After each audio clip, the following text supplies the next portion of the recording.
Trial Lawyers University, where the Titans come to train.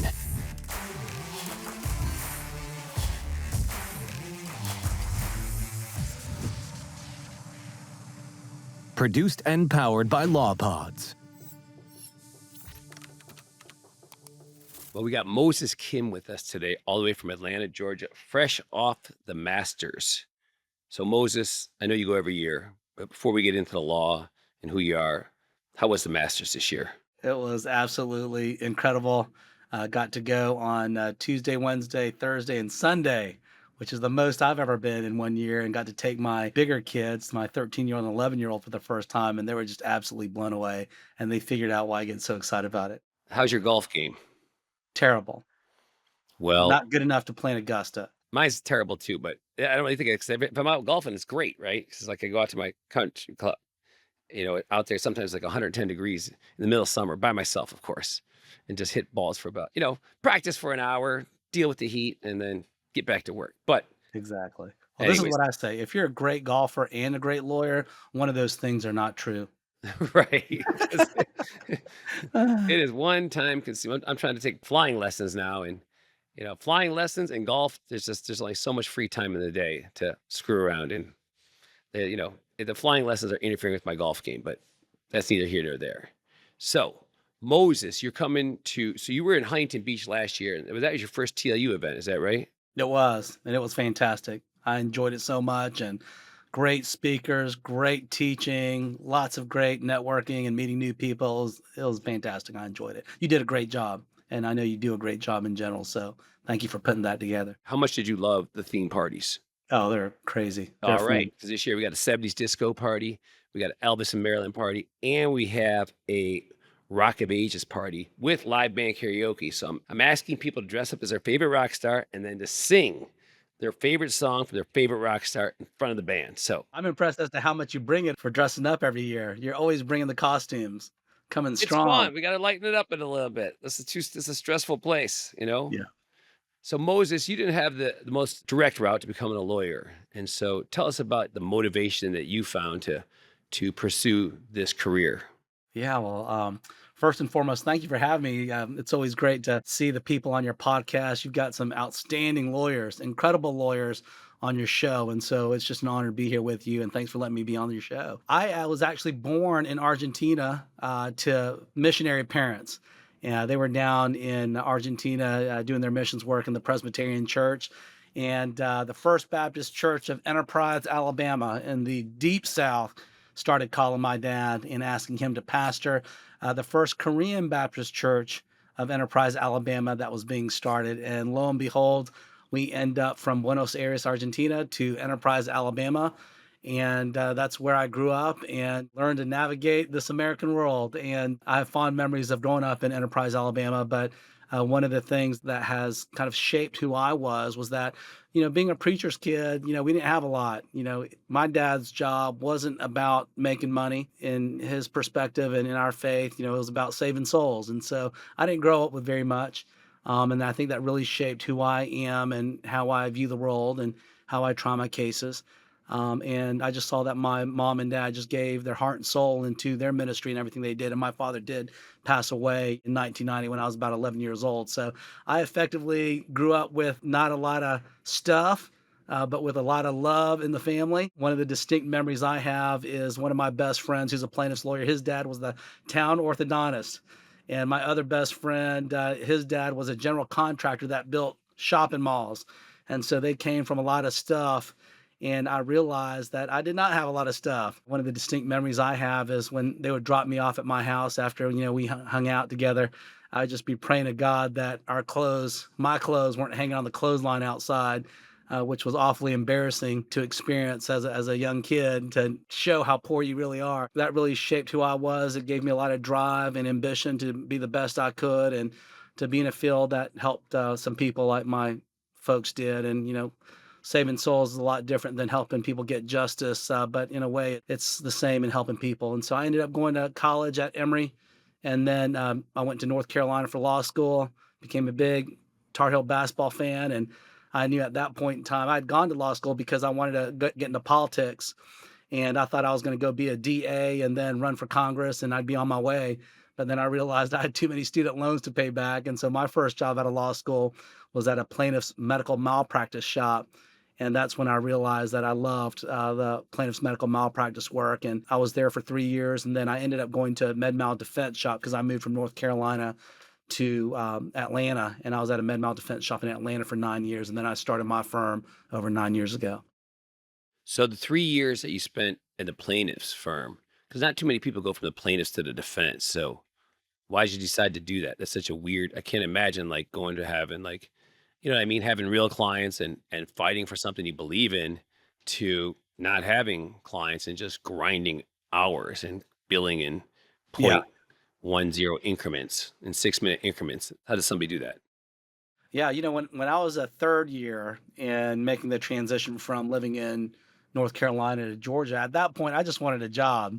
I just wanted a salary. And so at that point, I'm not really thinking about making a lot of money. I just wanted a job that paid me enough money where I can still learn and develop my skills as a young lawyer. And so I interviewed at several places, but found a place where they represented the Tenet Healthcare Corporation and HCA, Healthcare Corporation of America. They're major hospital chains, and they had a multitude of hospitals in Georgia. So that was a law firm where they were doing that work. And I had the opportunity to work on lots of cases, see lots of different types of medical malpractice cases, see lots of different types of lawyers. And even though grinding and billing at point one increments is a pain in the butt, it really taught me a lot, learned how to be a detail oriented and hardworking lawyer. So 9 years ago, you start your own shop and you leave. But when you leave your firm, you're a partner there. Is that right? At the med Yes. mal firm. And so that must have been a difficult. It seems like it'd be a difficult decision to start your own shop and all the responsibilities. What was the hardest part of starting your own practice? A, it was definitely hard. B, it's just the uncertainty of not knowing what's going to happen. Are you going to be successful? Are you going to make any money? Where are you going to get your cases? How do you even make this operation run? Can I do it by myself? And so making the decision to jump, I think, is the hardest thing. And leading up to that, I always wanted to have my own law firm. I was always a great employee or tried to be a great employee and a great coworker, but I really did not like taking instructions from people. And so I knew I wanted to be an entrepreneur, doing my own thing. And obviously I wanted to build a life for my family that financially that I didn't have. I didn't want my kids to be embarrassed about being poor like I was and, having funny looking clothes and while my friends are wearing Jordan shoes and duck hunt shirts. So people in my generation will know what a duck hunt shirt is. But in any event, making that jump is the hardest thing for someone wanting to start their own firm. And what I really realized is our brains have been so conditioned as being employees of businesses to get a paycheck every 2 weeks. We feel like we can't survive if we don't get a paycheck for 2 weeks. And that's just not true. And I realized that my relationship with money was not healthy in the sense that I had to have money to be happy. And that's obviously not true. And when you look at people who are ultra successful in any business, they don't sell their time, they sell their value. And when I was looking at myself and evaluating, well, what am I doing at this defense shop? Well, I'm making my company money by selling my time in point one increments. I'm like, well, I'm just running a rat race that's not going to make me financially free. And when I realized that I need to change my relationship with money and my mindset with money and learn how not to be afraid of being poor, that's when I realized that I could be successful as a plaintiff's lawyer. And I think that was part of the ball and chain that was that I got released from to realize that I could do this thing on the plaintiff side. But the scariest part is making the decision to get out there and do it. Yep, there's no going back. Well, there is, No but going back. but You know, there's this that's even worse going back because then you got to deal with like the self. I failed, I couldn't do it, and that's not a good. We can't have any failure. We got to just it's either sometimes we get little setbacks in the courtroom, but we learn from those. So absolutely. I'll leave you with this on this topic. Steve Harvey, who is a famous TV personality and does Family Feud, he has this great video on the internet called "Jump." It's a talk that he gave after one of the tapings of Family Feud. He just gives like a pep talk to the audience, And I saw this video right around the time I was getting ready to give my notice at the law firm. And what he's basically talking about is like every successful person has to jump. It's scary to jump. It's like you're skydiving and you're about to jump off a plane and you're looking down and there's nothing there. All you've got is a hope and a prayer and a parachute that when the parachute needs to open up, it's going to fly open and you're going to be saved.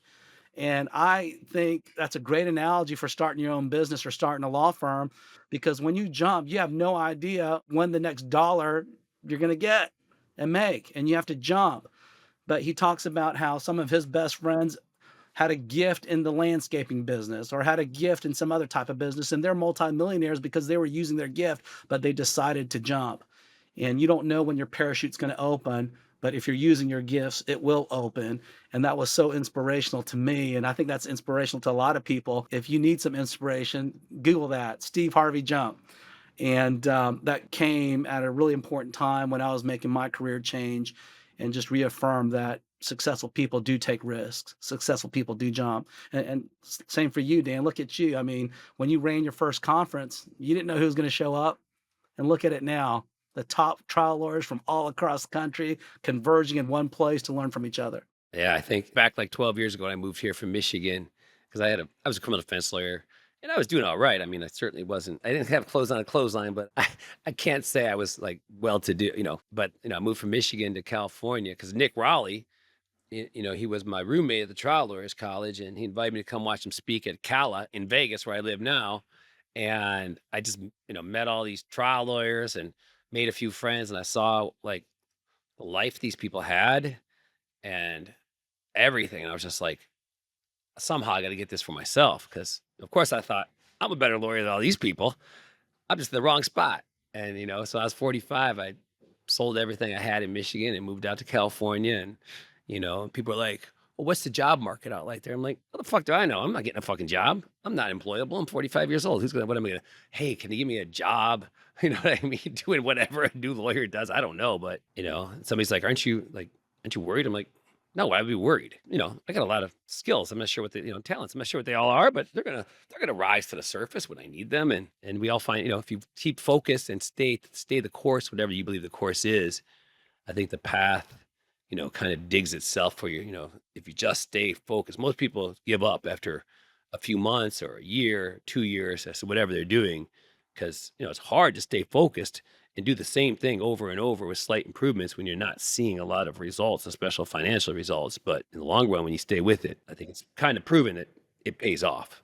Yeah. So Well, there's this concept in Japanese language called ikigai. Have you ever heard of that? probably, but you better remind me. Yeah. It's this concept of you got to find something that you love. It's like a Venn diagram, something that the world needs, and then something that you can get paid for. And where those things intersect is called the ikigai. And that is where you get your fulfillment. And that's all that we are all searching for, finding our passion, finding something that the world needs, and trying to get paid for it. Yes, that my Ikigai is going to be in Huntington Beach, June 4th through 7th. There you go. It's going to be. So, Moses, you are a med mail specialist.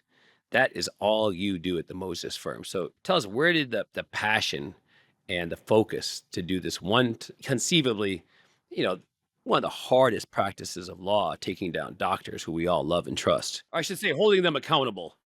Absolutely. They need to be held accountable for some of the things that happen.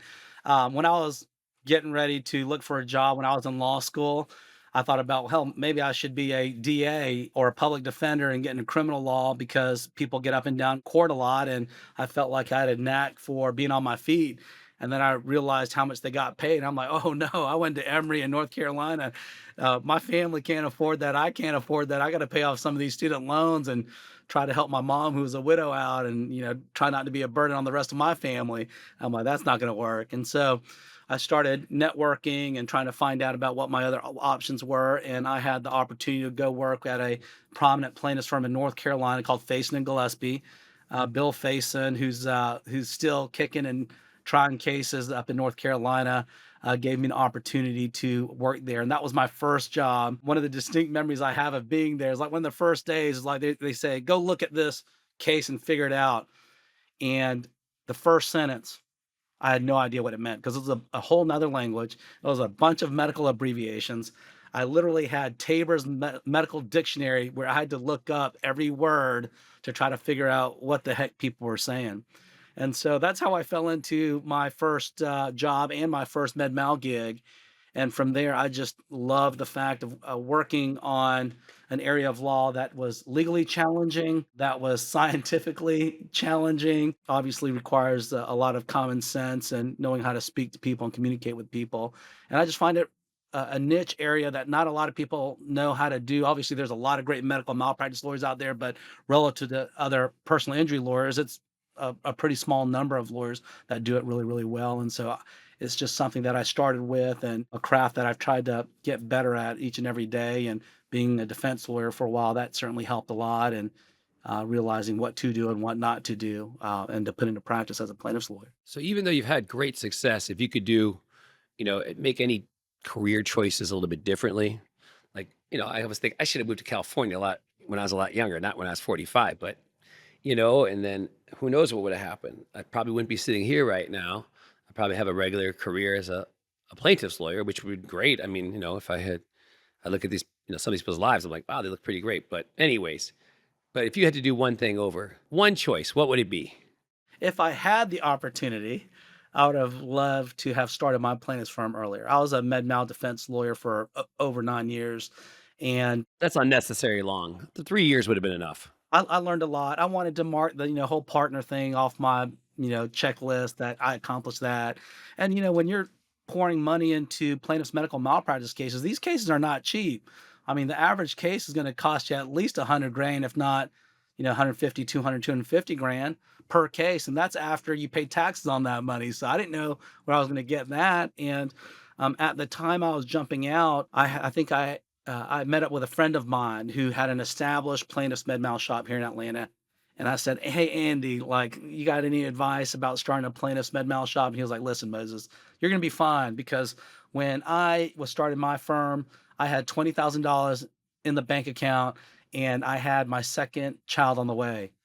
And I was thinking to myself, well, hell, I've got my second child on the way, but I've got 50 in the bank, so I might be able to do it. And so he was a big inspiration to me. Obviously, it's nice to have a bigger buffer than that, but what ended up happening is you pour your heart and soul into your cases. One little case turns over at the beginning, and then a few months later, a bigger case turns over, and then a bigger case turns over. And I think it was about 3 years before my first like sizable seven-figure case turned over, and then at that point you're off and running. But it would have been nice if I had been on the plaintiff's route earlier. But I think my life circumstances of being married and having kids and leaving at the right time ended up being the right time for me. But plaintiff's work is fantastic. The defense work is interesting and good in its way that because it teaches you to be detail oriented. And I think people who've been defense lawyers, they know how to grind a little extra because they've been slaving away under the billable hour for so long. Right. And, it's rare that I think it's pretty rare that like long-term defense lawyers become great plaintiffs lawyers because it seems like after about 5 years, that's kind of the cutoff. After that, they've been brainwashed that everybody's full of shit and every plaintiff is exaggerating. And it's hard to, because so many people, some of my friends that try to grow their firms hire, 20-year, 30-year defense lawyers. I'm like, let's see how that works out for you. Especially like, plus you have to like almost lose your heart after doing it that long. After you, especially you imagine like winning a case as a defense lawyer for somebody was wrong, was hurt, was catastrophically hurt, and that person is going to suffer without any, proper medical care, without anything because you were such a good fucking lawyer. I mean, that's got to be, if you have a soul or a conscience, I would imagine that's got to be difficult to live with. I mean, I was talking to, Dina Buchanan. She used to be a defense lawyer, and she was telling me about, a case where she won, but just felt terrible about it. I mean, it wasn't a bad case, but anyways, Yeah. little Well, I think side as a note. defense lawyer, you just learn to compartmentalize Right. kind of the emotions of the case. Like from a defense lawyer's perspective, it's just another case. Have they been badly hurt? Yes. Is the doctor a quack and screwed something up? Yes. But it's a transactional thing. Your job is to try to get the case settled for as little as possible. You take your shots to undercut the value of the case and you compartmentalize it. And, I'm still paying for my sins. I wish I had been more sympathetic as a defense lawyer. So I try to give it a little extra on the plaintiff side to pay Balance it back out a little or bit. yeah, balance out the world a little bit. So you've been at this for a while now. What would you say is your greatest accomplishment as a plaintiff's lawyer, like professionally?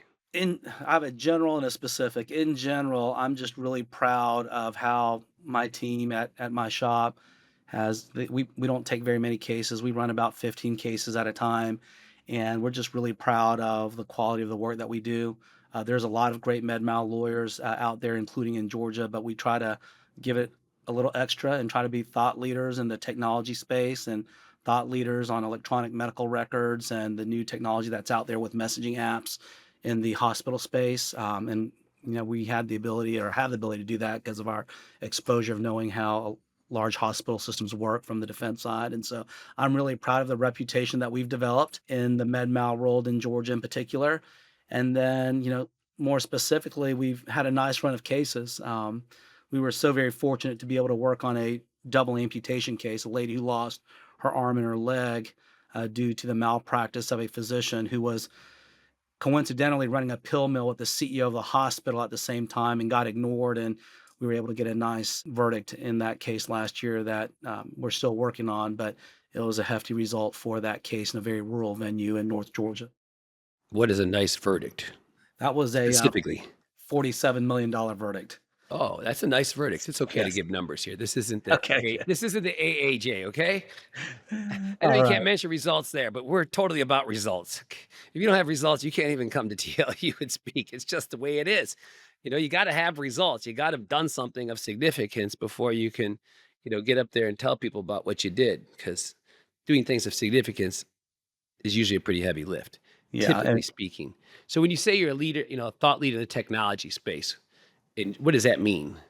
There's so much information moving into computer systems in the hospital. As you may already know, or your listeners may already know, hospitals are now almost exclusively on electronic medical records. And audit trails have been around a long time, but what people don't realize is there's an audit trail for all sorts of computer systems in the hospital. There's audit trails for the medical record system. There's audit trails for the imaging system where people look at x-rays and CT scans. There's audit trails for the badge access of people coming in and outside of the hospital. Now, a lot of the communication is happening through apps. It's kind of like Facebook Messenger for hospitals and doctors.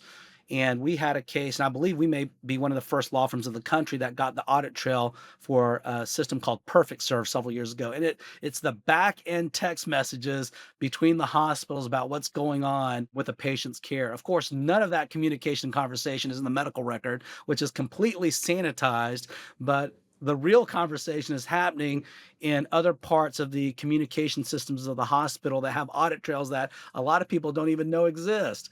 And so there's all sorts of back end data that people who've been doing medical malpractice case for 20 years just did not have access to and did not know and did not have access to back then and did not exist back then. When I first started doing medical malpractice cases, when we looked at images, we had to get copies made of x-rays and have our own light board. We would have stacks of medical records. When we would print off depositions and the case file for experts, we'd ship it to experts, and you would literally ship like 8 banker's boxes to an expert. They would lug that to a deposition, and now it's all electronic, and technology has moved this forward. And that being said, the reason why that's so important in medical malpractice cases is because the truth lies in the conversations that the doctors and hospitals don't want the regular people to see. And that's where the case is made. And that's where the facts are revealed that show what really happened in a bad situation. I understand what you mean by technology in med mal. So let's talk about TLU Huntington Beach because you are teaching there this year, which we're very excited about. Because I'd only, before, we knew each other in passing a little bit, but spent a little more time together in the recent year between, you finally coming to TLU, unbelievable. Like, I appreciate you giving me 3 years to get my shit together though, and get my processes right, get that, good combination of learning and networking and fun. But we're getting better. I think we get better every year. This is our 4th year at the same hotel. So it's like, almost like, that's why I like doing the same hotel. Cause it's like wash, rinse, repeat, but improve, improve, improve. And, because last year I was very, like you were, even though we just did Vegas and October, still Huntington Beach, I thought was my, my personal magnum opus of, organizing a conference, right? Because when you do a conference, it's not just learning. I mean, you want to have great learning. That's what people come for. But the bottom line is people are leaving their homes and traveling across the country to, at the end, make more money. Because if the end goal is not make more money, then it doesn't make any sense, right? To improve your standard of life, your family standard of life, and the improvement of your clients' results. And that comes from great education, but also from making new professional friends, networks, right? People we can connect with, people who like us, people who we can collaborate on cases with, or people we can send cases to and get a referral fee, or people who send cases to us and we give them a referral fee, right? But that only happens with people you're connected with. And that's what I really work on too at Huntington Beach, besides the education. But you were there last year for the first time and saw it all for the first time. So what were your favorite memories of TLU Huntington Beach? Yeah, and by the way, I should drop a footnote here. Your Ikigai is bringing people together at TLU, which is great. I really loved getting to hear some of the incredible lawyers that you always hear about speak.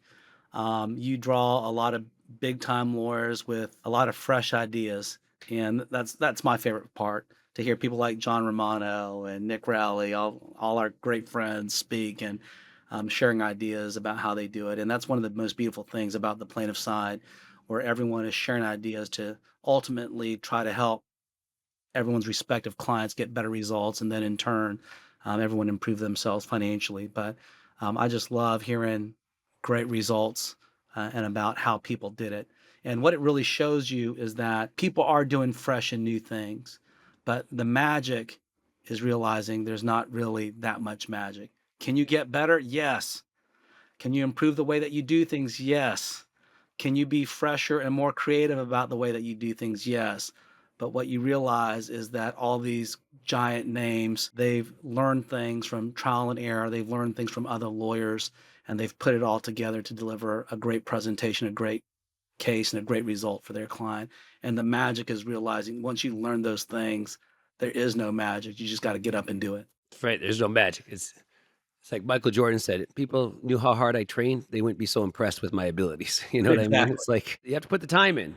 Learning takes time, and learning takes investment of our mental and emotional capital, because you have to really put it in, and you have to have a longer term plan, not just everybody wants everything right now, right now, right now. Nothing happens that fast. But in Huntington Beach, so I thought you might say, hey, I love the hotel. You guys had the entire hotel, but you get to stay at the hotel because you registered late. But I mean, the Paseo Hotel, what a beautiful place. I was just there the past, last few days.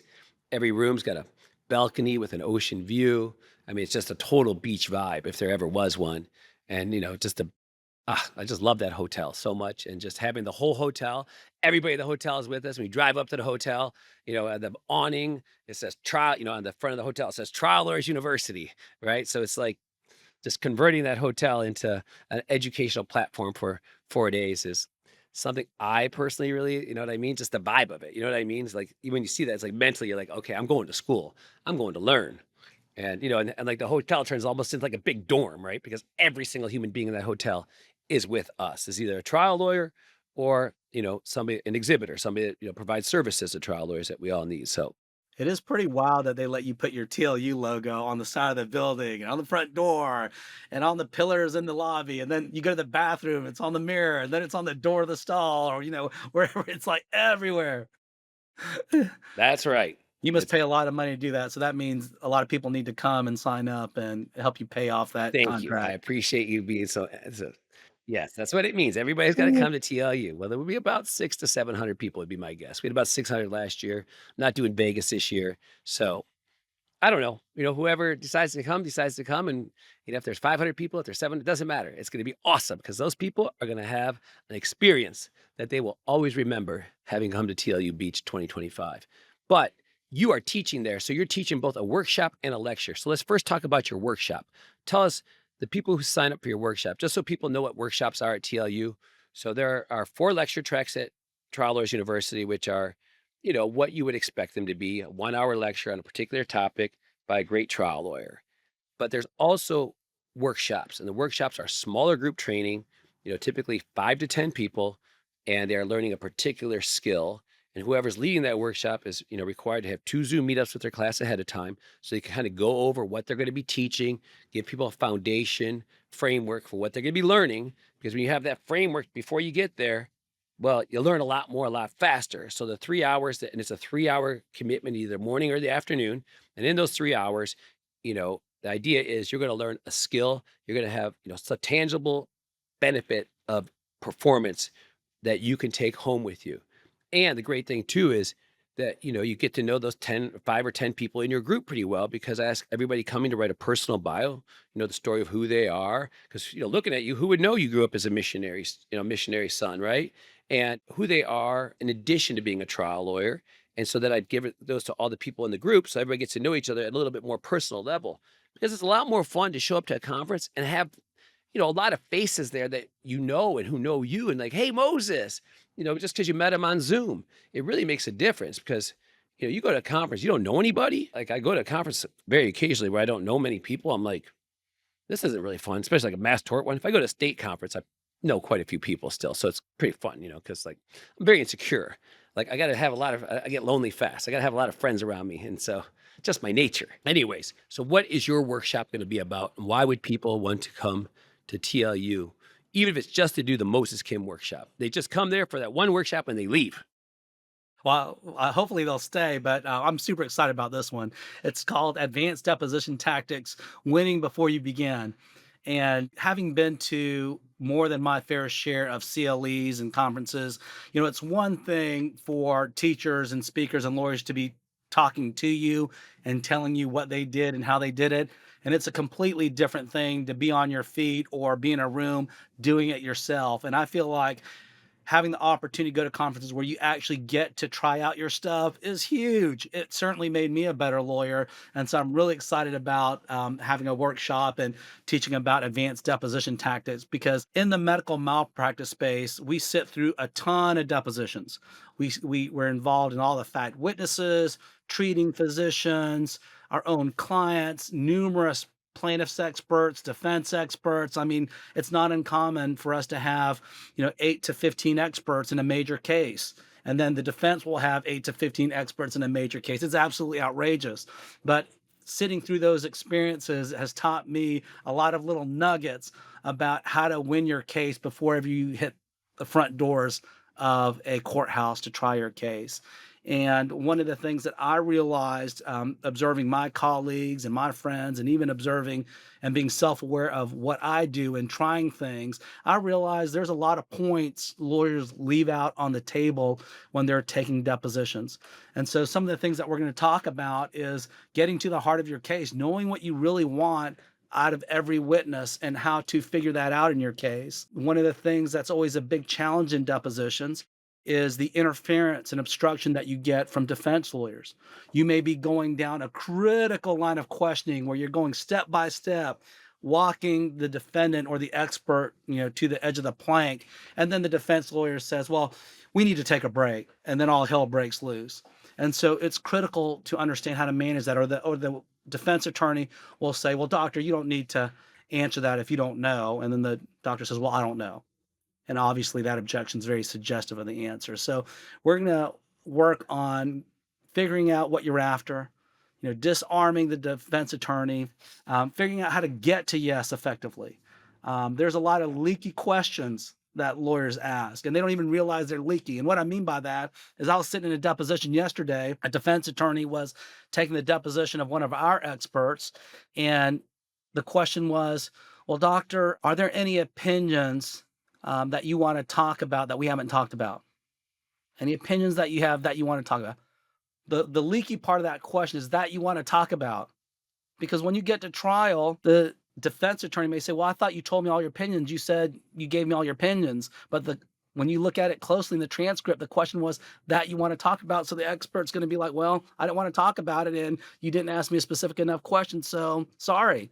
This is my opinion, and now you're dealing with an issue. And so sometimes we as lawyers can be our own worst enemy, and we're going to work on identifying how to get rid of those leaky questions, eliminating the equivocal language in questions and answers, And one of the critical things that I think lawyers need to do, whether you do medical malpractice or premises or trucking cases, is to really look close at your case to have a strong understanding as to what the primary defense arguments are going to be, and then really trying to eliminate those during the course of the case. I don't think lawyers do a strong enough job paying attention to that.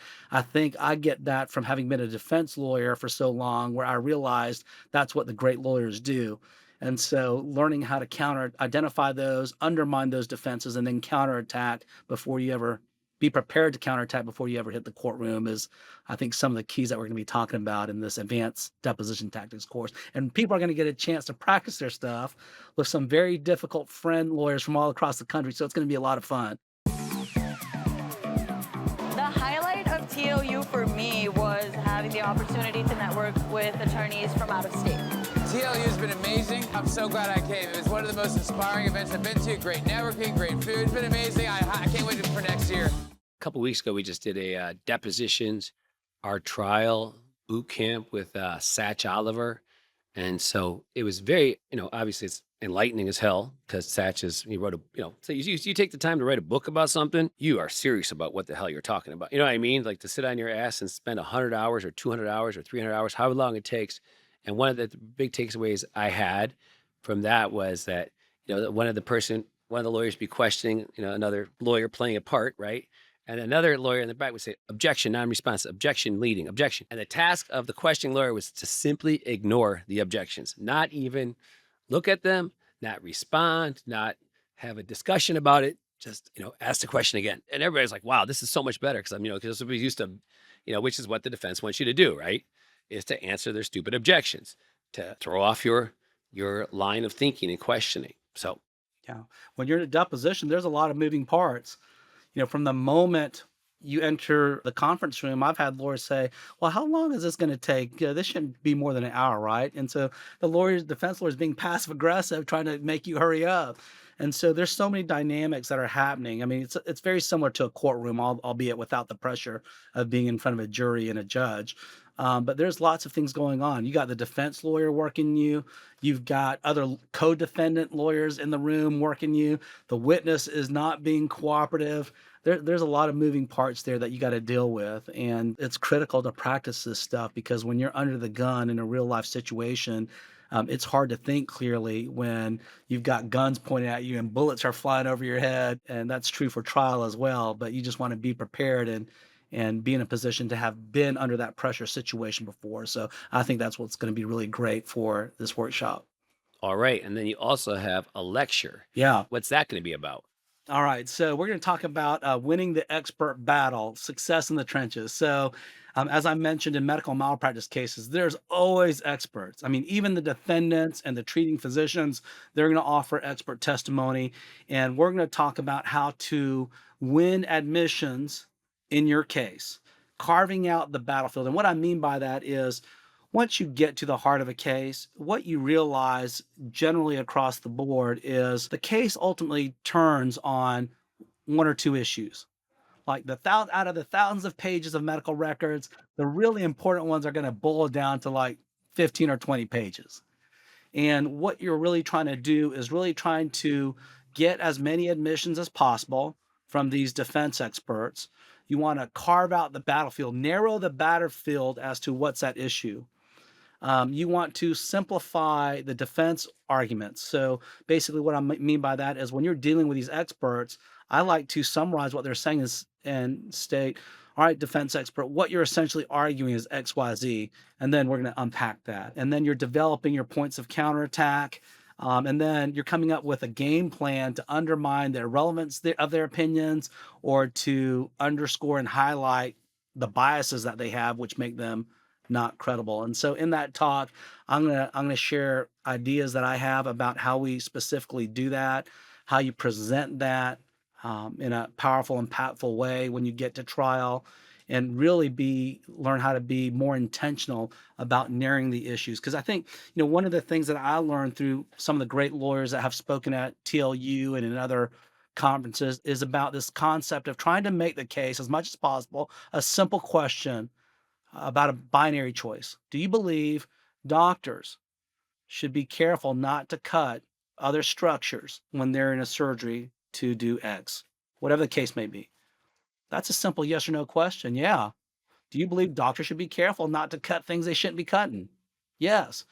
That's what we have to try to do in these medical malpractice cases because there's so many hurdles of everyone's already in favor of the doctor of the hospital to begin with. There's all these defense lawyers and defense experts saying stuff that's very noisy and very misleading and confusing and making comments that are irrelevant, but lay people may latch onto, like the doctor's a good doctor or has helped a lot of people or whatever the case may be. But the case doesn't turn on that. And so one of the things that we really try to do, and which we're going to talk about in the lecture, is how do you win this expert battle? How do you simplify the case? How do you carve out your battlefield? And how do you get to as much as possible binary choice in your case? All right. And if you can't be there live to see Moses's lecture, great news is it's going to be recorded and it'll be on TLU on demand, as well all the lectures from Huntington Beach, because all the conferences I've done since 2021, when I did my first one in Vegas, I've recorded all these multi-track conferences. In addition to that, there's about 415 webinars on there, and we've collected all the pleadings, transcripts, and PowerPoints for all these cases. So it's like a little library for trial, and it's an app for your phone. So you can learn anytime, anywhere. And one more thing, believe it or not, is because the library is so big now, it's kind of, unless you know what you're looking for, it's harder to find stuff. But there is a Dan GPT, I came up with that myself, thank you, feature on the desktop so that you can search the whole database for particular issues or things that you're looking for. And so just in case some people, it's so shocking to me that people that don't like to go to conferences, it's like, it's mind blowing. Because, if somebody said, because I'm kind of in the business of training lawyers, right? So some people always say to me like, hey, man, my son's just getting out of law school. He's in his third year. What do you think he should do if he wants to become a trial lawyer? What kinds of things? So before I answer that, Moses, I'm going to pose that to you. Let's just say it's, young kid. Let's say it's your own son. He's in his second year of law school. And he's like, Dad, I want to become a great trial lawyer like you. And I want to do it fast, though, because, I'm young. And I don't have time to spend, I can't wait till I'm 45 and old like you before I have great success. I don't have time to serve 9 years of hell, in prison. That's called working for the defense, by the way. You missed that little joke there, 9 years in jail.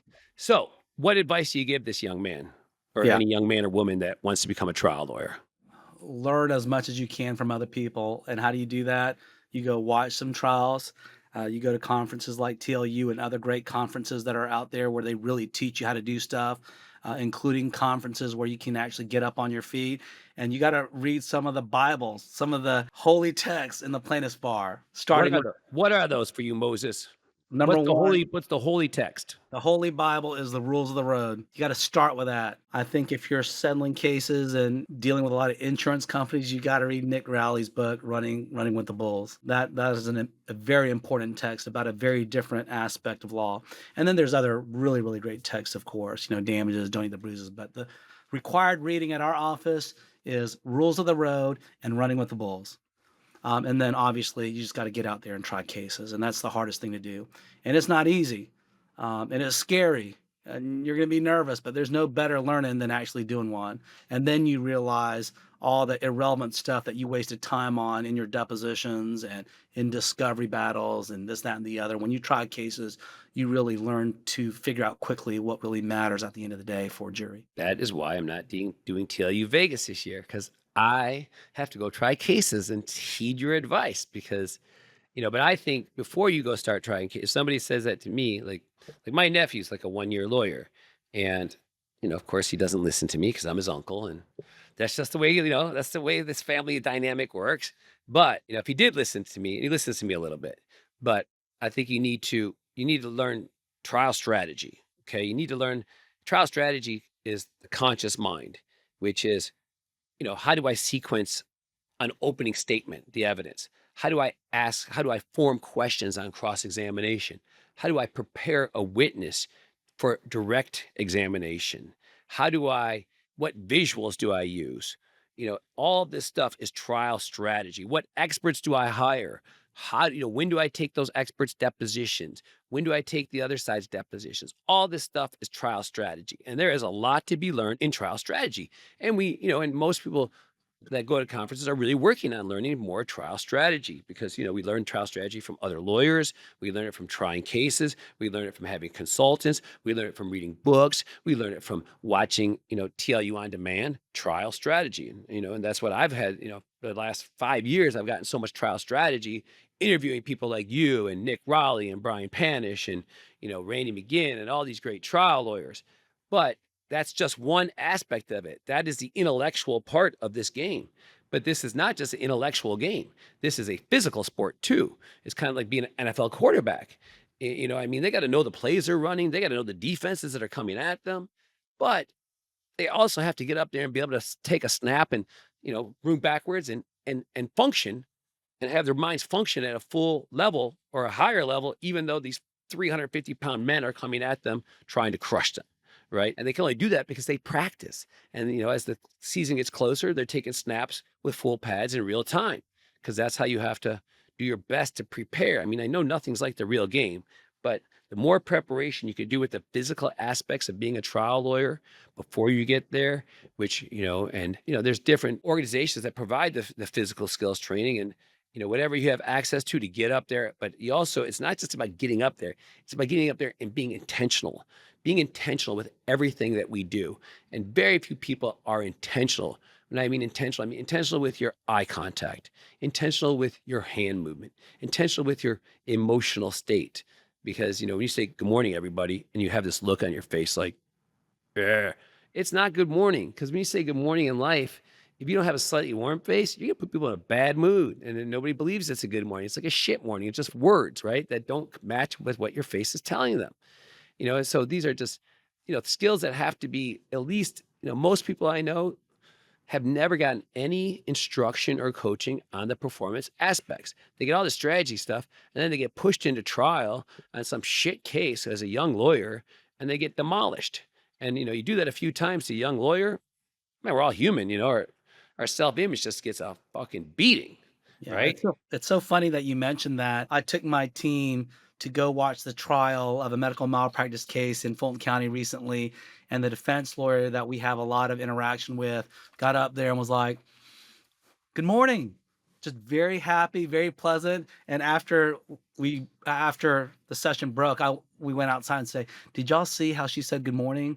That was so positive and warm." That's what we need to do when we get up at trial, because we're bringing a certain level of energy and warmth when we're speaking and communicating with the jury. And that helps our credibility. That helps our case. That makes people want to listen to us. And those little things are things that you don't really read in textbooks. No one's got a book on saying good morning or your demeanor like that.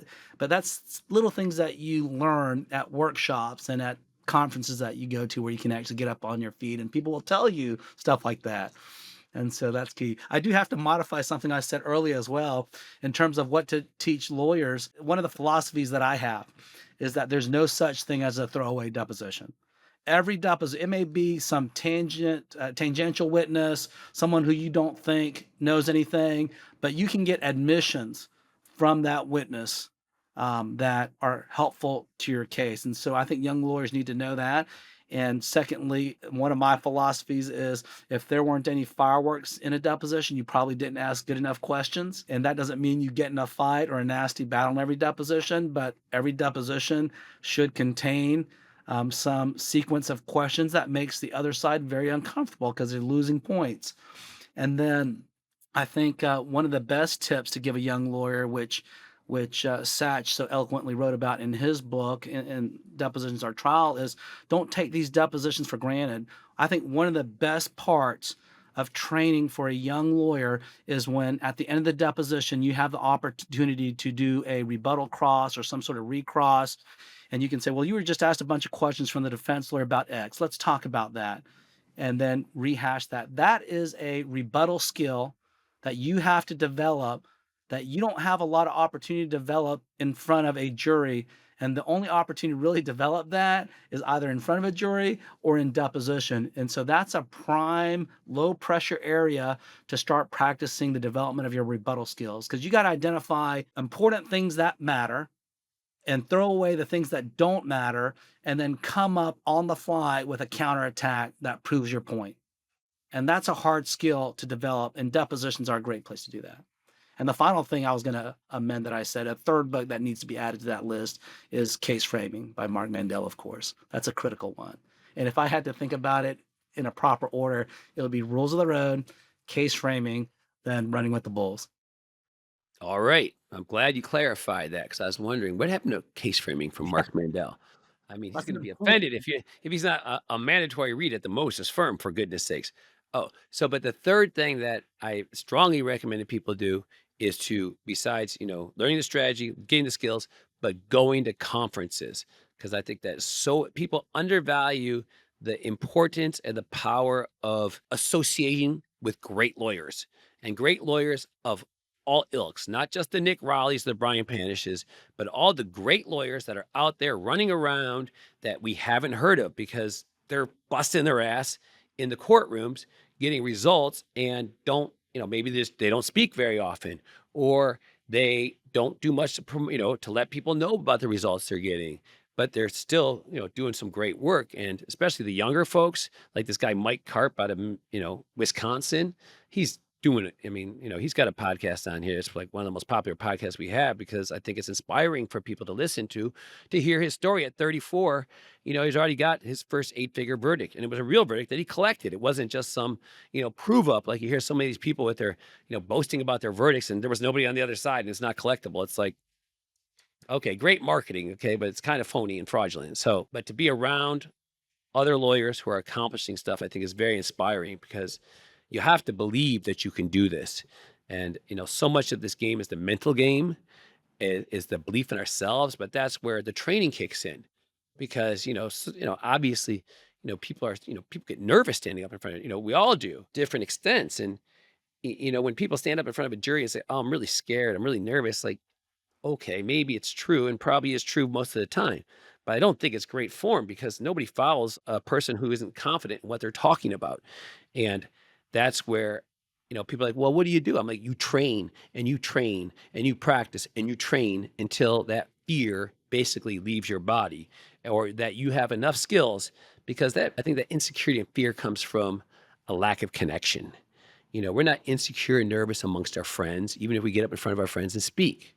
Right? But we are in front of strangers for the most part as human beings. I mean, I know there's a special 0.01% out there who say, oh, I don't get nervous at standing in front of people. Like, okay, whatever. But for the rest of us mortals who tend to have, a lot of flaws, get kind of nervous. And so the only cure to that, I think is, training, in the skills, but also obviously you have to know your content like the back of your hand. But that gives confidence, which calms us down and allows us to be who we want to be ourselves. Because, you always hear people say, oh, just tell the story like you're telling a friend in a bar.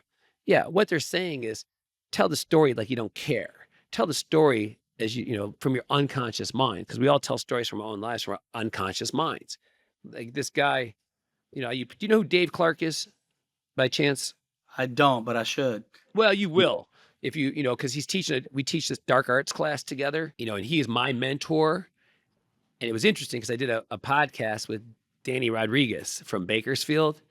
And I'm like, who's your mentor? And he's like, well, if I had to narrow it down, the most influential person in my life would be Dave Clark first and Jerry Spence second.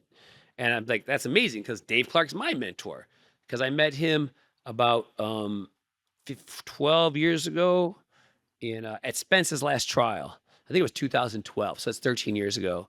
And actually, I met him. Yeah, I was there with him because I first met him. He picked me up from the airport with another friend of mine, Gary Hazelton, and he's in the front seat and I'm in the back seat. And I just came from a TLC event. And I was all excited about what I'd learned. And so, because Gary's like, what'd you learn? And I'm like, ah. And Clark turns around and looks at me and goes, would you mind shutting the fuck up? I got a splitting headache and you're just making it worse. And the sound of your voice is making it worse. And I was like, Whoops. Wow, that's direct. I'm like, talk about brutal honesty. I appreciate it. And so that's how our relationship started. And so the next day we're outside and where we just watched Spence voir dire on this civil rights case. And we're discussing it. He's breaking it down. And he's telling me about Spence's tribe building moves and all the rhetorical moves Spence is making with the jury. And I'm like, because until somebody explains to you what you're seeing, you're just mesmerized by it, right? You're not learning anything because you're just in a state of trance, like watching one of the great ones do it. And that's fun, but you're not learning until you can see what people are doing. And then he says to me, you know, Dan, do you have any, you're a criminal guy. You have any criminal voir dires? Because, I don't do any criminal stuff because there's no money in it, but I'm kind of interested in it. And so I show him my voir dire on the presumption of innocence. And he says, that shit work for you? And I'm like, yeah, I've only lost 2 cases out of the last 100 jury trials. And he's like, any idea why it works? I'm like, nope. He's like, when you can make the unconscious conscious, it's all about making the unconscious conscious. You're gonna be fucking dangerous. And in the civil world, we call that rich. And I'm like, of course, I'm like, as a struggling criminal defense lawyer, I'm like, I'd like to be rich. And so that's what I think becoming great is about, is making the unconscious conscious. And that's what I do these boot camps at my condo. That's where I'm at right now. And, because people often are like trying to figure out what we're doing here, even if people that take the class and stuff, but and that's what it's about, because when it's our unconscious mind telling the story, we're relaxed. We create space. We do everything correctly because we're not thinking. And that's what the kind of training I think people need to engage in, and just train. But people don't want to train. They just want to go perform, and it doesn't work that way. That's, it's not the way the world is. You're just not going to get it's just not going to come to you when you stand up there and like, what I mean, calmness. And, people say, I'm so much better in front of a jury than I am in practice. I'm like, I'm sure you are. And I'm glad you're telling yourself that, because what you're doing here is a pile of shit. And so you better be in front of a jury better, because, but I don't believe it. I don't believe people when they tell me that, but I'm glad they believe it. But anyways. But I completely agree with you. I mean, I feel like if people say they're not even 1% nervous before they get up in front of jury right before an opening statement or before voir dire, I'm not sure I really believe that. When I was a young lawyer, I asked my my first boss at the time, who was in his 60s, do you still get nervous? And he's a multi-millionaire. He was like, of course I get nervous. And that made me feel better. But it is something that you can train for. I feel like fear is a physiologic response. It creates a physiologic response that if you let it get away from you, your heart's pounding faster, your voice is quivering, your hands are shaking, but it's something that you can train for, and you can learn over time with experience and training how to control that and to calm yourself down and do things in advance that will help you feel more comfortable. And so I think it's normal, because these cases that people work on, they're pour their heart and soul into them. There's a lot of money tied up in the major cases in particular, and they don't want to let the client down. They don't want to let their colleagues and their firm down. There's a lot riding on it when you've been pouring yourself into a case for years and years and years. And so there's a reason to be nervous, but that's normal. But there are ways to deal with that, which includes training and getting up there and doing it. And so you have to practice in the deposition. You practice in motion hearings. You practice at the grocery store. That's why you have a family. You practice on them. You have to keep the skill up or it erodes. It's simple as that.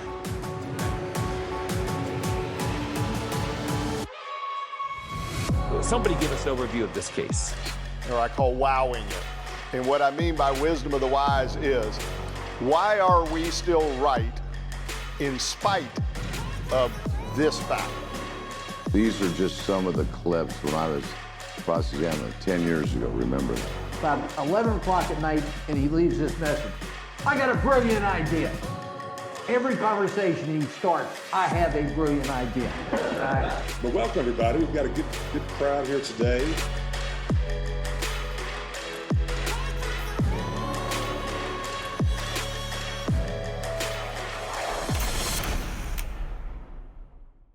What are you doing yourself and your firm to, I see you said you went and took your whole firm to watch a med mal case. So that's fantastic. Some other lawyers, and, I think that's so important to, continue to watch other lawyers, but not just watch them, but analyze what they're doing, discuss it, break it down.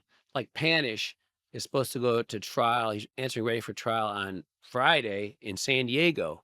And if it goes, I'm going to jump on a plane and go out there, and work with him a little bit on his opening of voir dire on Saturday and Sunday. But I just want to be there and be part, be in the courtroom for the next week and be in the trenches, be in the conversations, because it's great learning.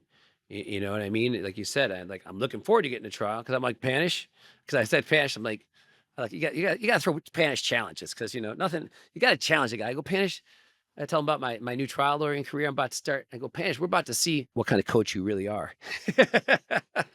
How fast can you get your man Dan to 8 figures? That's the question. There you go. All right, Ambrose, we'll see. So you got to keep, but what are you doing to keep getting better?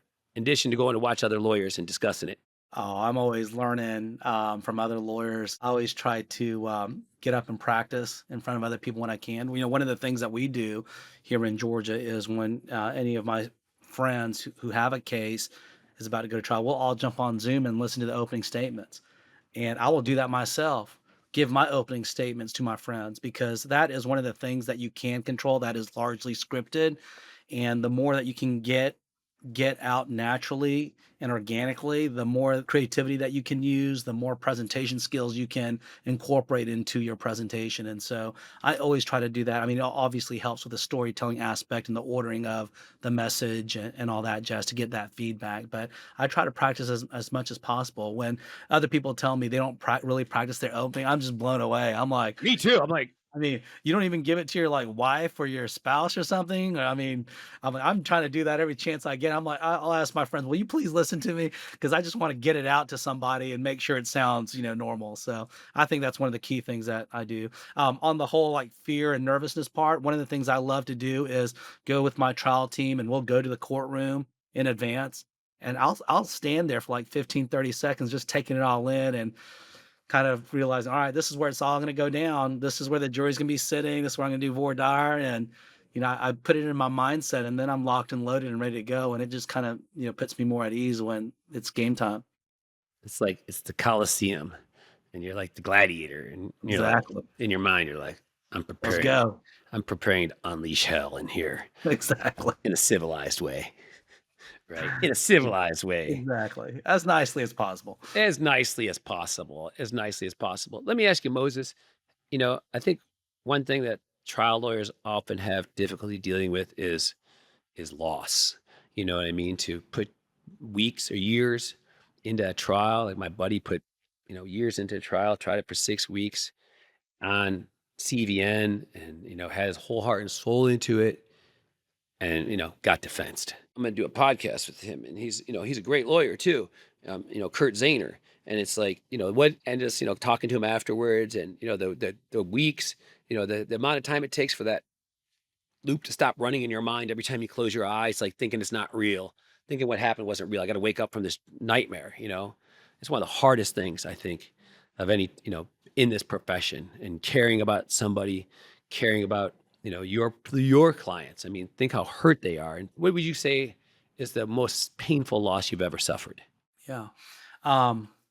It's a real thing where you get stuck in this funk and taking a loss so personally and deeply. But I tried a case with my old boss. It was a 6-week trial in Wake County, North Carolina, where a woman in her late 40s had back surgery, and they were using a device called a cell saver. And basically they suck up all the blood, they filter it through the cell saver machine, and they give the patient's own blood back to the patient so that you don't have to have a random person's blood for the procedure. And the directions for use for that device say, do not put the bag of blood that's going back to the patient under pressure. It says, do not do that. The CRNA who was running the machine put a blood pressure cuff and pumped it up to push the blood in, but then it pushed all this air into the heart, and the heart is in a sac. And so the heart and the sac blow up with air. And now the heart can't beat because there's too much pressure, and the lady died on the table. And after years and years of litigation, they had some lion defense expert come to trial who came up with a new theory on the fly and told the jury that there are these small capillaries in the back called azygous veins where the air entrained up backwards through the bloodstream and into the heart. And that's how the air got in there, and not from the bag. And we got defensed on that case because they sold that. And that was not true. And that one hurt. Because it was not true. And it was just really, really difficult to deal with the fact that we got home cooked and schooled when we shouldn't have. And it was just a real injustice for the spouse and the family who had lost their mother unnecessarily from that. And that one hurt. It takes a long time to get over losses. And it really hurts when you lose and get beat up on a case that you should have won in particular. But, that's the way of the trial lawyer, right? I mean, we can only do so much. At the end of the day, one of the favorite places that I like to be in when a case gets delivered to a jury is in this headspace that whatever the outcome is, there's absolutely nothing we could have done to Right. change the outcome of this case. We hired all the right experts. We prepped them all, the witnesses all. We gave a hell of a case to the jury. We beat the crap out of the defense and their experts. And if we lose, that was beyond our control. That is the place where we ought to try to be in when we deliver that case to the jury. And I think that's what gives me more peace than anything, that when we try these cases, once you're in that space, there are just some things that are outside of your control. I know you were, you said it's back in North Carolina, so you were a younger lawyer then and second chair, and we're not in complete control of all the strategical decisions, but, I'm guessing you wouldn't lose that case today, right? Well, you never know. You just never know. Well, Med mal's a different animal, I know, but usually you get rope-a-doped once, it doesn't happen a second time because you can see it. And so That's why my question is, what did you learn from that loss that, is never going to happen again? Yeah. It's this thing about locking down the experts so painfully, repeatedly in depositions, where it would just be obviously reversible error if the judge let that particular opinion in. See, that little life lesson there is what really taught me that you got to get rid of the leaky questions. You cannot leave things to chance in med mal. Every point that can be scored, almost every point that can be scored during the litigation of the case has to be scored, because when you get to trial, that issue will still be fought out and disputed. And that's what's different about med mal. I think the old school philosophy is, oh, we're going to save this silver bullet for trial. Unless it's some sort of conflicting deposition testimony, we're firing that bullet. Unless it's some killer fact that's going to destroy the other witness, we're not firing that bullet. But in med mal, we're tussling the entire way, because by the time you get to trial, that issue that you thought you won is still going to be disputed. And speaking of med mal, do you know Pat Selvey Jr. personally? No, but I'm looking forward to meeting him. I know he's got an awesome master class, and apparently what a hell of a lawyer he is. And he's younger than you, buddy. Well, I need to get on I it. see these young people doing shit. I'm like, man, I got to get my ass moving. Time is of the essence. But, Seriously. he's doing speaking of med, he's doing a 1-day med mal master class. And one thing we're doing differently this year that we've never done it at any conference, and I've never seen done at any conference, is we're going to have a track, which is going to be a smaller room that only holds about 50. It's a smaller room, maybe mass capacity 50 people, but we're going to have a live jury with a focus group of real people from the community. And then have, like Nick Raleigh's going to do a TBI voir dire. Joe Freed's going to do a trucking voir dire. Joe is a local Atlanta boy and sure a friend of yours and one of the nicest, best human beings on earth. And August 13th through 16th, Joe and I are teaching a boot camp together on trucking.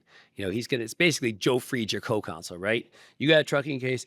It would be like Joe Freed was doing your trial with you, as it helps people, if you need help with voir dire, if you need help with your witness sequencing and applying speed trial to your testimony to streamline it, if you need help on voir dire or a key deposition, that way he's going to help each, because basically what we do is divide it. It's just 10 students, 2 groups of 5, so everybody knows each other's cases, because he's going to have 3 Zoom meetups with people ahead of time. So people really know each other's cases. So it's like creating these small little mastermind groups to work on these trucking cases. And so Joe's going to teach them a strategy. And then we're not with Joe, they're going to be learning, performance, because, and the story we use is, if you can see behind me, if you're watching it, is a map. It's in Georgia too. A trucking crash at US 90, I think US 91 or Georgia 4, US 61, Georgia 411 and I-75. You know where that's at? Not specifically. That's rural, somewhere Okay. somewhere out in the country. I'm not sure where it's at either, but I know where 75 is. right. But anyways, and what's great about the case is that there's an actual video from the cab showing what happened and how this all happened, showing the cars coming, showing the truck crossing the road, even though you can see the single light of a motorcycle in the distance. And then in the side passenger window, before you see a flash of light and a thunk.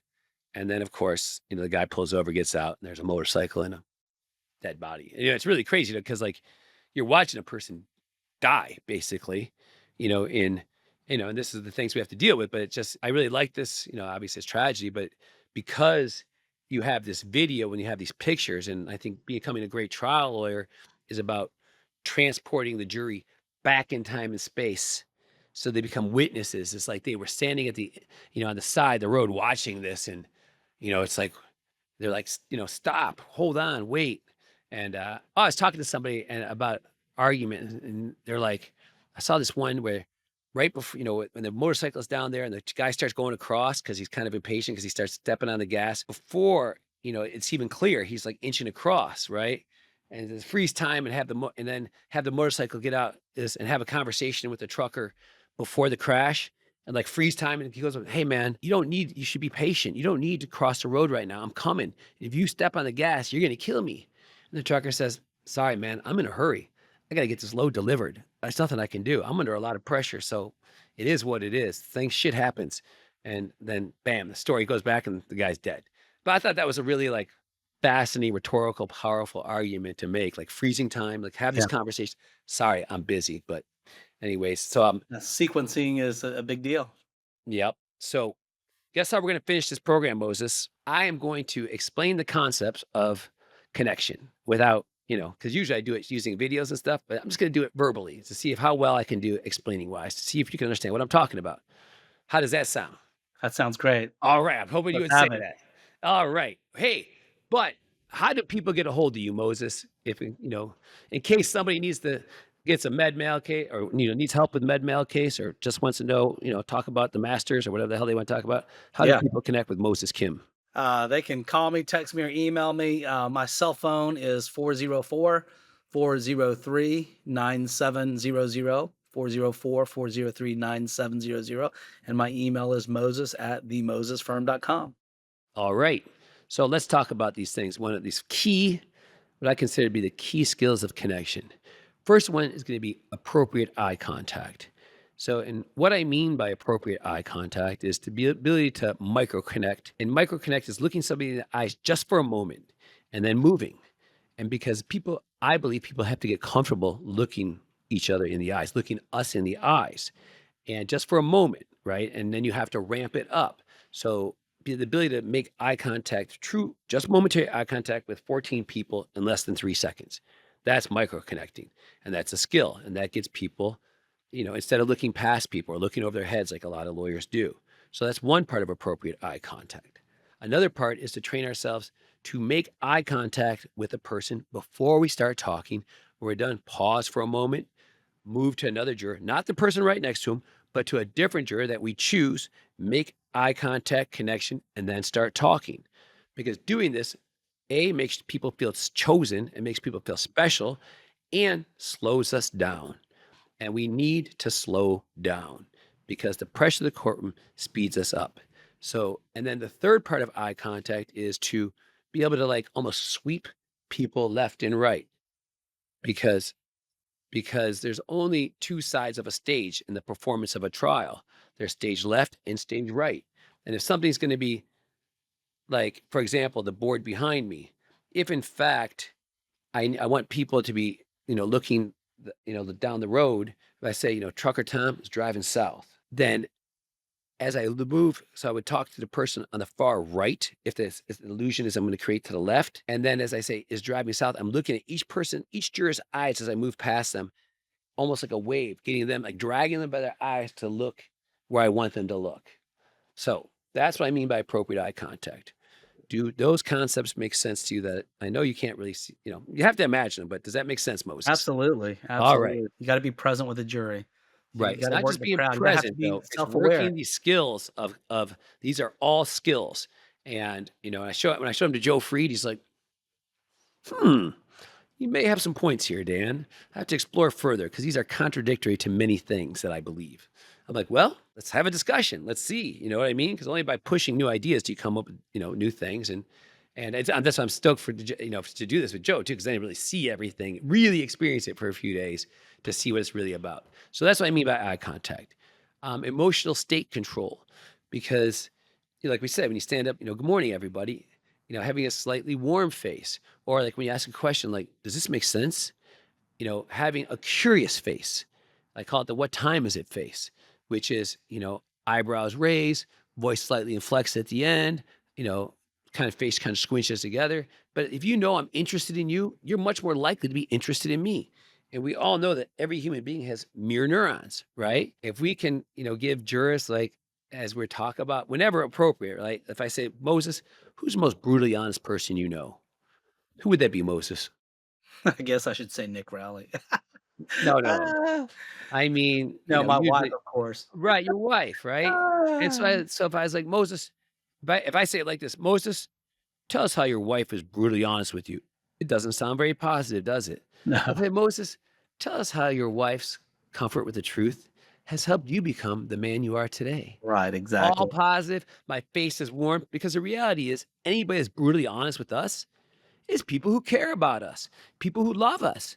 Nobody's going to tell you, you know what I mean? Because if they don't, why are they going to take the time? I mean, a good example is you got some lettuce stuck in your teeth after lunch. You're talking to somebody you don't even know, and they're like, hey, Moses, you got some shit in your teeth. You might want to take a look at it. You're like, and then you just look at the 4 people who are friends of yours who you just spoke to, and none of them told you got shit in your teeth, right? You're like, don't you people care about me?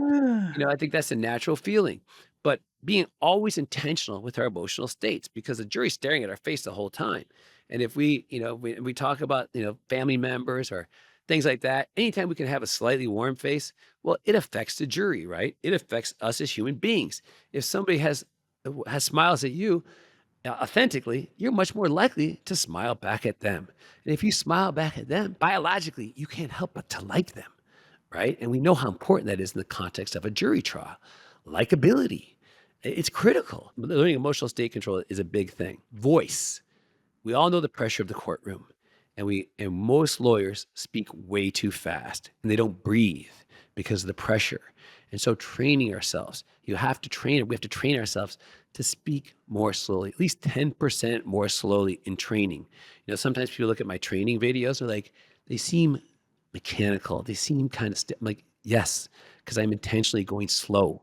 Because if you ever read any books on training, like the books that had the most profound impact on my life on training would be the book Peak, The Science of High Performance. It really talks about deliberate practice and, having an accurate mental representation of what you're doing. One example he uses is golf, right? And you love golf, but think about that. I'm sure you say you're not too good at golf, but you taking a golf lesson in your life. And what's the first thing they teach you? How to hold the club, right? Because you can't hold the club right, the rest of this shit don't matter. And then how to stand, because if you don't hold the club and stand properly, you have no chance of swinging properly. And then how to twist from your hips and not your shoulders, so that you get your actual weight into it and keep your left arm straight and follow through and turn your body. And it seems all simple until you try to do it and the ball dribbles off the tee. Exactly. Right? It looks like I got this. This is not too complicated until you actually try to do it. But if you want to be good, if you want to actually learn to golf, you just don't go join a country club and go to the first tee and hit the ball. That's most lawyers. That's them going to trial. They haven't done any training. They just go and they're going to go hit the ball, or they studied the course. They know where the rough is. They know all this stuff intellectually, but they didn't do any physical training on the course. And so you got to practice. And so you got to practice going slower with your voice and pausing before any concepts that you want people to really grasp, because those pauses, speaking slower, the most important thing that you're doing is respecting the bandwidth of your audience. You're giving the mind of the audience, your jury, time to process and digest the information. Because if you speak too fast, you're going to wear them out and they're going to stop paying attention because it's too hard to follow. And so I think the 2 basic, most important skills that people can improve upon to improve their performance is slowing down their speech and making eye contact. If they just work on those 2 things right there, I mean, even with messed up emotional state control and everything else messed up, they will be so much better off for just those things. But another big thing that I think people really mess up on is the use of their hands and body. Because most lawyers, when you see them standing in front of a jury, they stand up and they got 2 hands bouncing by their sides the whole time as they're talking to the jury, even if they're, delivering one idea, but they got the hands bouncing by the side. You know what I'm talking about? You can watch this on CVN. Are any of your trials on CVN? I've got one on there. Okay. Well, sometime we have to take a look at it. Let's do it. We'll give you some That's a feedback good one. on performance. Is that your $47 million one? No, that was a $9 million one in a That's kid's still arm pretty injury. good. Yeah. That's still pretty good. How long was that? When was that trial? was maybe 3 years ago. 2 Okay, years that ago. case is fully resolved? Yes, fully resolved. Okay, we can talk about that case all we want. We can talk about that one. All right, good. Because we don't like to talk about those ones we're still waiting to get the money, right? We don't Exactly. mess it up. But anyways, the hand movement. So I think it's important that because we can only connect with one person at a time, right? I can't connect with you and the four other people around you at the same time. And building up connections with people, we have to ramp them up. We have to be mindful how much time we're spending with each juror. Like I really train myself and people I'm training with, I'm like, never talk to any juror twice till you talk to every juror once. No juror 3 times till every juror twice. And because it's easy to talk to people that are interested in us, that are like looking at us and staring at us, right? We kind of go to them because they're grabbing us as people that are, but we have to bring everybody in. We know that we need all, 12 or 14 people there if we got alternates to get the story.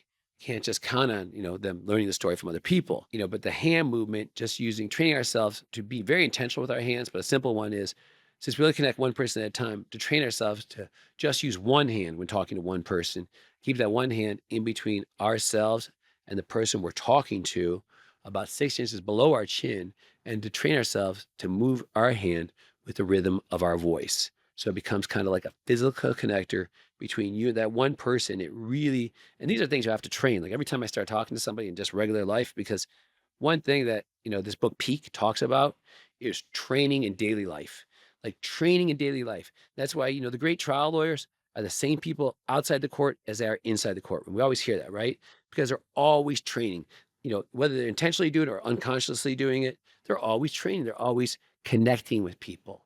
They're always making that eye contact, being mindful of how that person is feeling that they're talking to, instead of just how they're feeling, right? Just their own agenda. So those are core skills. But another one that I think is really, really important is glance control. Because look what I just got. I just got my little temporary pilot's permit, so that I passed my physical. It was really tough. If you're breathing, you can pass the Congratulations. physical. But if I wanted to show you something on here, and if I said, see where it says United States right there? Well, if I say that, but I look back at you to see, do you see it right there, Moses? And I look back at you, even though I'm pointing here, you're naturally going to look in my eyes and not look at my little card and what I want you to see.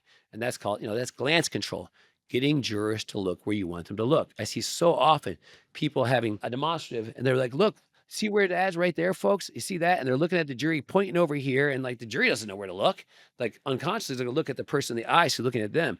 But if I look there, then everybody's going to look there when I look there, right? And we have to trust that they're all going to follow us. And then the last core skill of being a great presenter is the ability to create space. Do you know what I mean by create space, Moses? Creating space? You mean to give time for your audience to digest what's going on and respond to that? No, but that's a good try. That is a good guess. That is not what I mean. So what I mean by creating space is every time there's a verb, there has to be movement, okay? If there is a verb and there is no movement, you are stuck in the narrative and you are boring. It's just the reality of it. And you are taxing the bandwidth of your audience, and that's also speaking in the past tense. You are testing the bandwidth of your audience. If I say Trucker Tom was driving down the road, and he was heading south on US 91, that's the narrative.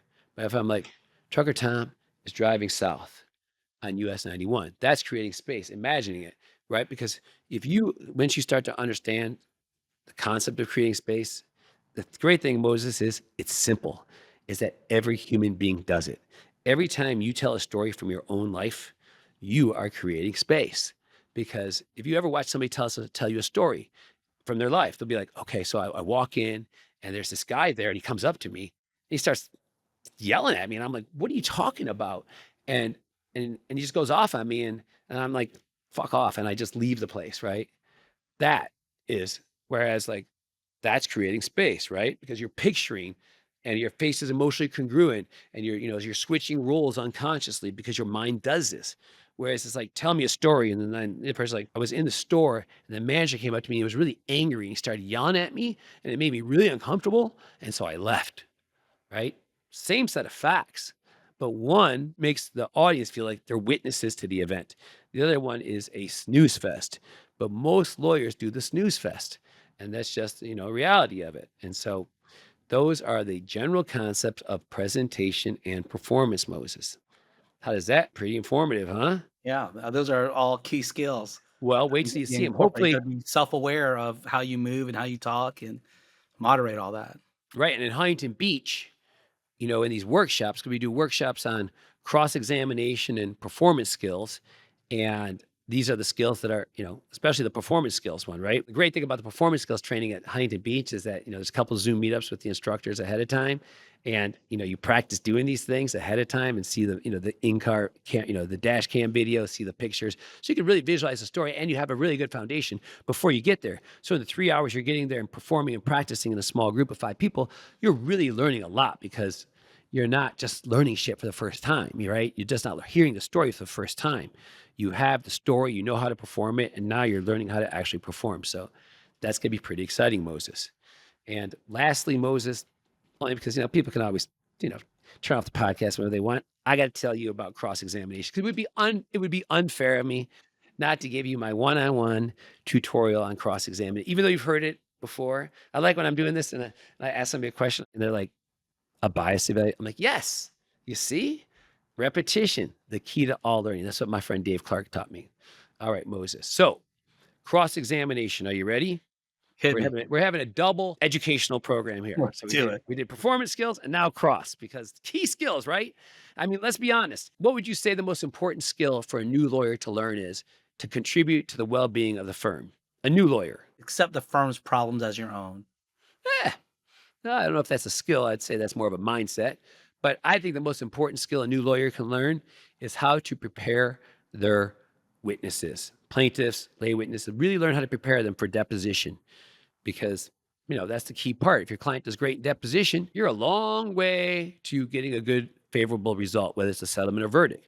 If your client shits the bed on deposition, you're likely getting a shit result, settlement, or going to trial. But it's really going to hurt the value of the case, right? It's just the way the world is.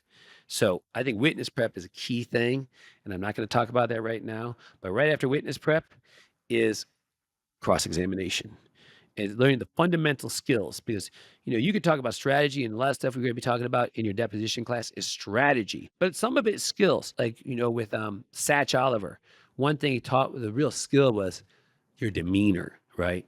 Just being so calm and so friendly and cross and still asking the same questions, but just not being a dick, right? Because most people get aggressive on cross. Like, good morning. How are you today? You're a board certified doctor, right? That's the tone they have. I'm like, whoa, relax. We're just laying foundational questions here, right? We're not impeaching anybody. This person hasn't done anything to make us angry. So core skills of cross-examination, leading questions only, one new fact per question. We can agree on those, right, Moses? Generally, yes. Well, I mean, those are general rules, and there are exceptions to all rules, right? When you have a open-ended question that you don't care what the answer is, if they answer the way they should, that you know already because you have it from before, great. If they don't, then you get to impeach them, and then you get the answer out of them. Right. So it's a two-bagger winner. I agree. But in general, these are rules with exceptions. And just like one new fact per question, that's a general rule. But there are sometimes you might want to ask a multi-fact based question that is 2 minutes long, which is basically a mini closing argument. So the defense objects and you say, well, let me break it down for you. And so the jury just got the big picture and now you get to build that big picture one fact at a time. And so they already know where the story's going, right? So that would be an exception to the rule. After that, looping or, you know, establishing a fact, repeating that fact in the next sentence. Very few people do that. I read a lot of transcripts and I very, very rarely do I see people do that. Cross-examining in the present tense. Very few people do this, but it forces you as a cross-examiner to actually visualize the story you're telling. It forces the witness to visualize it, and more importantly, allows the jury, the audience, to actually picture or imagine the story so it comes to life for them. Dropping the taglines like right, correct, isn't it true, true. Those are, and if you can't drop them, at least allowing some space and time between your statement and the tagline to allow the mind of the audience to process the information. Dropping all the filler words like and, so, okay. Lawyers will do this for entire careers until they train themselves not to. I've seen it over and, okay. Just, you know, fill in the space. Effectively using a flip chart. And what do we mean by that? We mean writing legibly. It shouldn't look like a ransom note, right? It should be legible. And you only write legibly if you practice writing on a flip chart and putting only one concept per page. You should be thinking about, I'm making demonstratives for closing argument. And then finally, like controlling when the jury looks at it. When you look at it, the jury looks at it. So that's what I mean by effectively using a flip chart. Being intentional with our emotional states. There's only 2 emotional states that dominate cross. There are some other ones occasionally, but 2 that are 99% of the time, hopefully. And those are curiosity when you're laying foundations and disappointment when you're impeaching. Isn't it sad, Dr. Kim, that you took an oath to help people, but instead of helping your patients, you decide to harm them for money? It's so sad, so disappointing that you had to sell yourself out like this. Instead of, you sold yourself out, you horrible human being. You deserve to go to hell. I mean, different mindsets, right? But Absolutely. slowing down our pace. Most people on cross speed up. They go real fast, right? And it's like, it's just amazing. You can watch it on CVN, the cadence between direct and cross for most lawyers. The cross on cadence goes way faster, and it doesn't help, right? You got to slow down.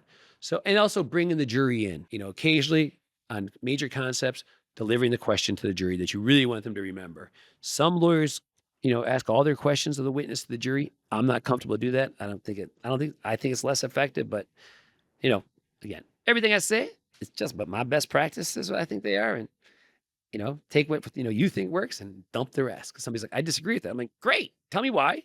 And then do it how you want. Okay. I'm just giving you, I'm not telling you it's my way or the highway. I'm saying this is one way.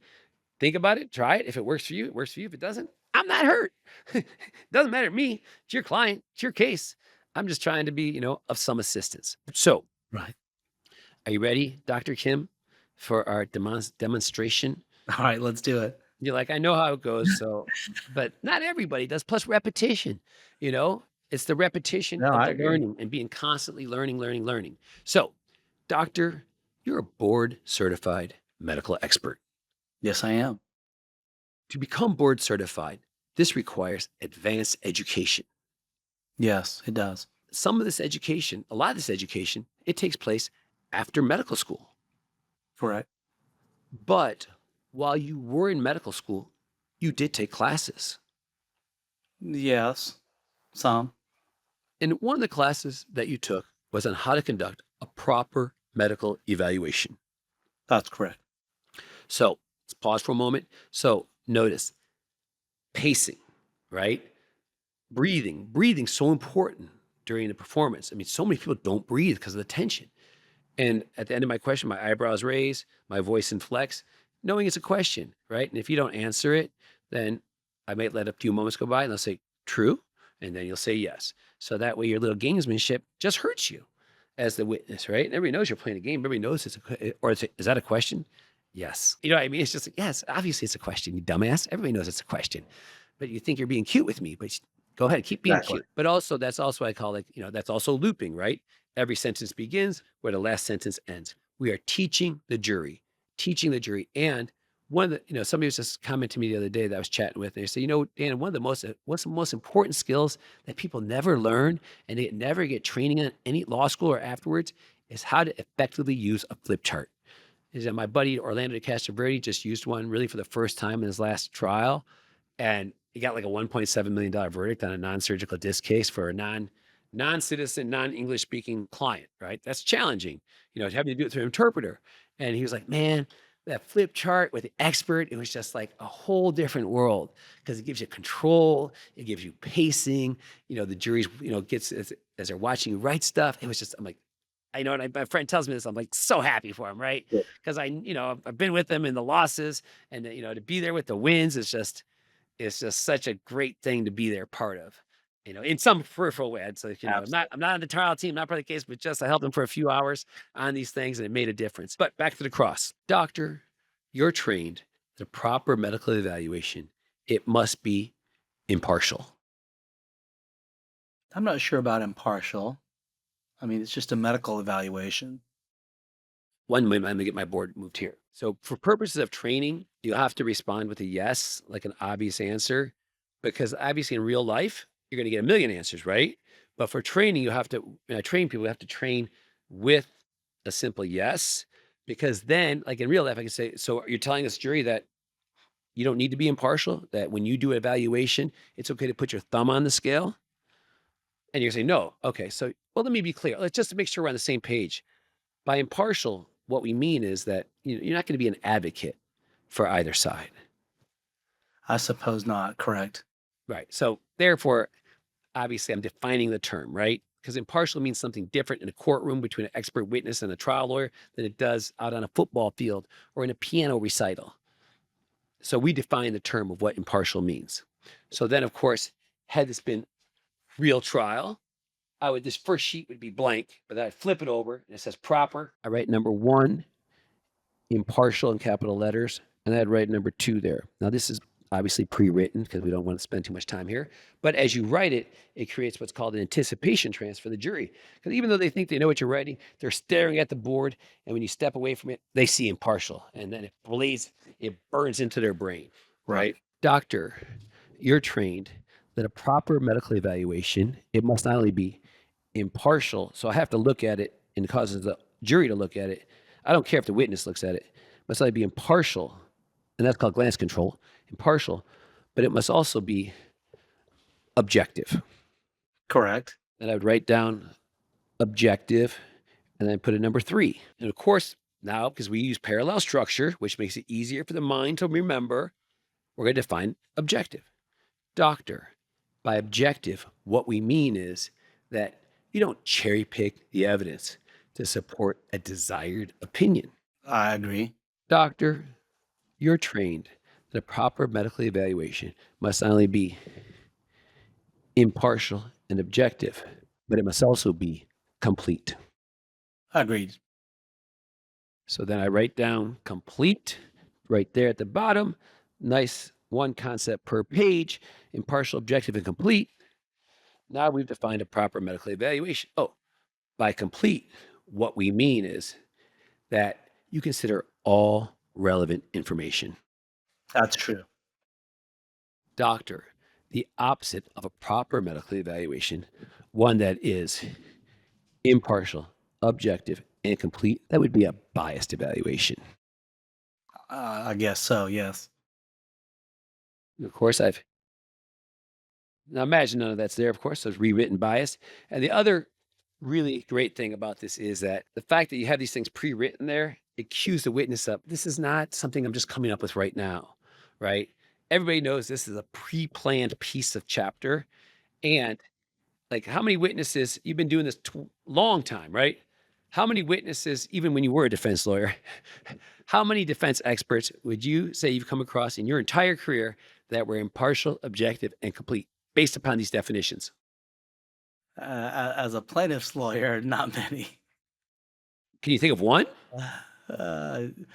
Yes, and they testified in my favor, and then I hired them in the next case. Right, because they were honest. So they didn't really last long on the defense, did they? They were like, I'm on the wrong side. I can't just lie through my teeth for money. I can't commit perjury. That's wrong. You know? Like, did you tell these opinions to the defense lawyer before you sat for this deposition? Well, that's good stuff. Well, we're not done yet, Moses, because you know what? We got to talk about what a biased evaluation is. So, Dr. Kim, you're trained and you know that there are certain risks associated with a paid expert's choice to conduct a biased medical evaluation. Yes. One of those risks is that the jury could be misinformed about the patient's condition. That's true. And so, of course, I would write number 1, misinformed, then put it number 2. That's when I look at the jury. When I say the jury could be misinformed, I'm like, warning, ladies and gentlemen, be careful of this guy, is what I'm unconscious saying. Doctor, you're trained and you know that if a paid expert chooses to conduct a biased medical evaluation, not only could the jury be misinformed about the patient's condition, but they could also be misled as to the extent of the patient's injuries. Yeah, that's correct. And so I'd write, misled on my board right there, and then put number 3.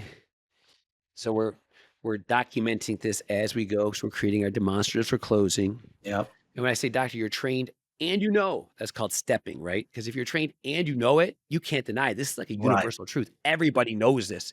So if you do opposite, then you are just, it just doesn't make any sense, right? Doctor, you're trained and you know that if a paid expert chooses to conduct a biased medical evaluation, not only could our jury be misinformed about the patient's condition and misled as to the extent of the patient's injuries, but perhaps worst of all, they could be deceived into undervaluing the human harms and suffering that were caused.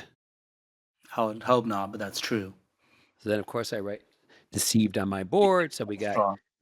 misinformed, misled, and deceived. That's another example of stepping, right? If somebody's willing to misinform you, it's harder for people to accept that a doctor or a cop will actually lie or deceive them. But if the person is willing to mislead and misinform and mislead them, then they maybe are more likely to deceive them. So then here we get to the end. So the closure of this, which I think every chapter of Cross should end with this. Doctor, let me ask you this question. Or doctor, can I ask you this?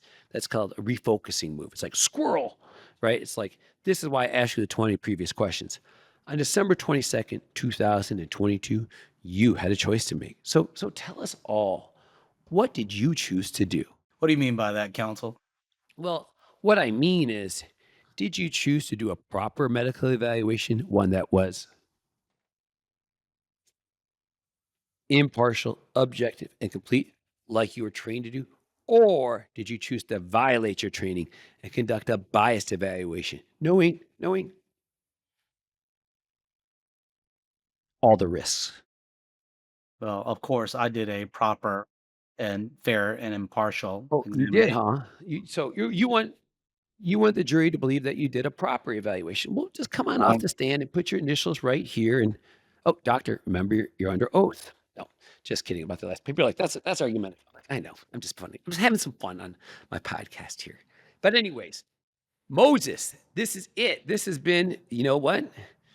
I got to tell you, this has been a pretty lengthy podcast, but you know what? You now are part of the longest podcast of Trial Lawyers University history. I know that feels special. Who would ever thought that would have happened, Moses?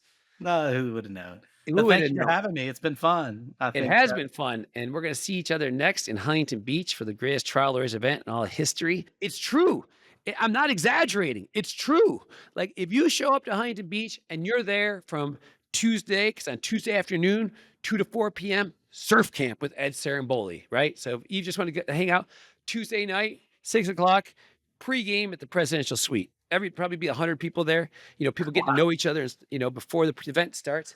Wednesday, just workshops, right?